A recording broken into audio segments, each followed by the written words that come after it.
Hey tubers, welcome back for another adventure. And what you're looking at is a quad I'd like to nominate for the worst quad in the world. The worst piece of junk in the world. Let me tell you why.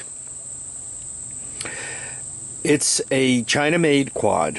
First of all, it's the Manco 260. They call this thing the Talon. They also call it the Linhai Big Horn. And I think for a short period of time, our friends at Yamaha sold a version of this as the Kodiak. And let me tell you why it's the worst quad in the world. First of all, it was made in China. And a lot of times they use junky components. A lot of the other China quads are relatively simple. They don't have like a bunch of subsystems. This one uses junky components and there's like a million little subsystems. And by that, what do I mean? Let's assume you have spark. It starts and it runs, it moves, it's all good. You also have a whole radiator system for water cooling, and you have a set of fans that turn themselves on and off electronically. So even if you get this thing and you get it home and you get it started and you get it running and moving and all that, you have to keep an eye on the whole cooling system. It's not air cooled, something you could ignore like most China quads. So that's kind of a strike number one, the whole water cooled thing. The second big strike for this thing, it has one of those electronic carburetors. One of those carburetors with the bi-starter on it. There's kind of a heater that heats up some waxing material, and as the waxing material heats up, it expands, and as it expands, it closes off a valve that enriches the mixture. So not only do you have the complication of making sure the entire water system works properly, but you have to make sure your carburetor is functional. That's two electronic components that, when you're talking junky electronic components, are troublesome. Let's go further. Like the key switch they use here, junk. The wiring, junk. It's just to turn the fans on and off. They have some thermocouple type devices, and once again, they're a direct drive type thing. They don't trigger a relay. And they're like loose. They have a for the carburetor, they have not only the bi-starter, but they have an electric heater on the bottom of the carburetor that's for de-icing. I mean, what were they thinking? They were making an airplane when they built this thing.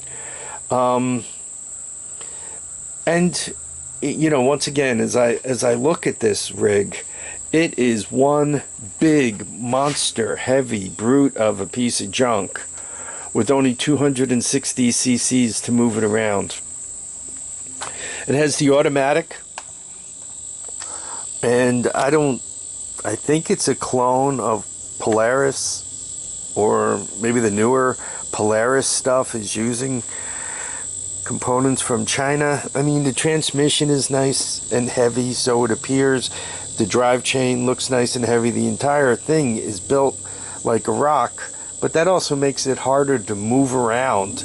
If you don't start it and drive it, it's hard to move around. And speaking of driving it, it is a big heavy monster. The turning radius is like 3 football fields.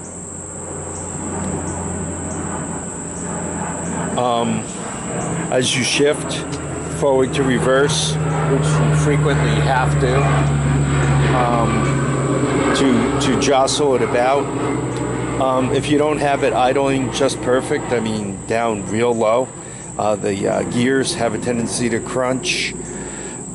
Should you let an amateur drive it then, and they have to forward and reverse it, right? You got to make sure you tell them idle it down, because I don't want you crunching on the gears. It's just from one end to the other, just a really, really horrible excuse for a quad. Maybe I'm going to get some pushback where people tell me, oh no, I own these things, the greatest thing in the world, I got 1 million hours on it, and on and on and on. That might be true.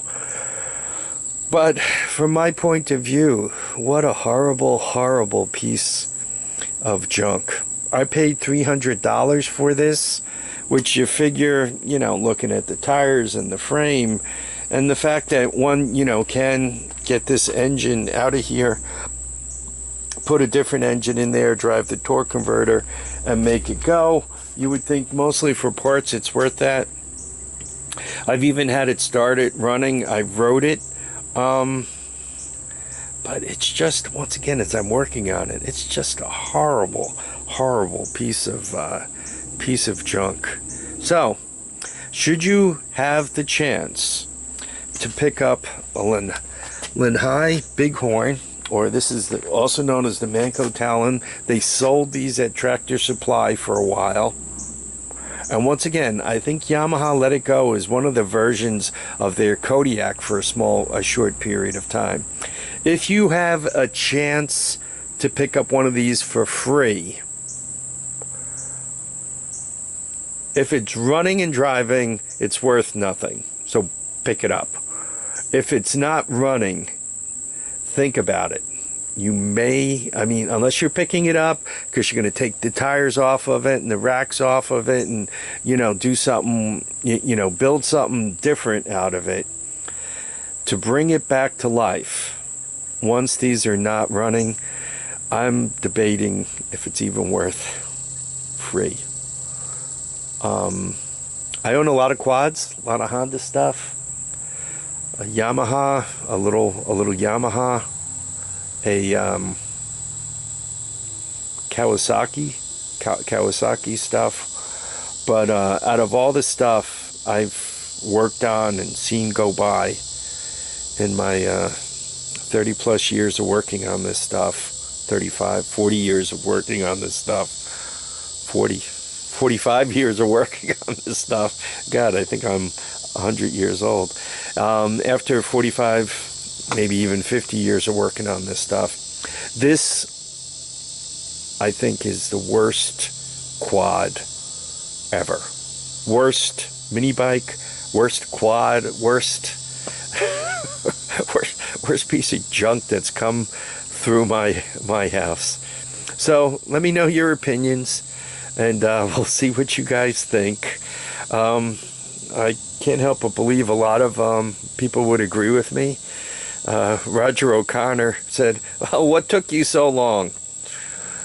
You know, most of the China stuff that's not water cooled is not that big a deal. I mean, it's no problem to fudge up the ignition system.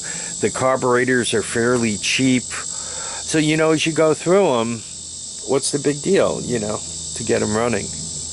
Not much. But this thing, between the additional complication of the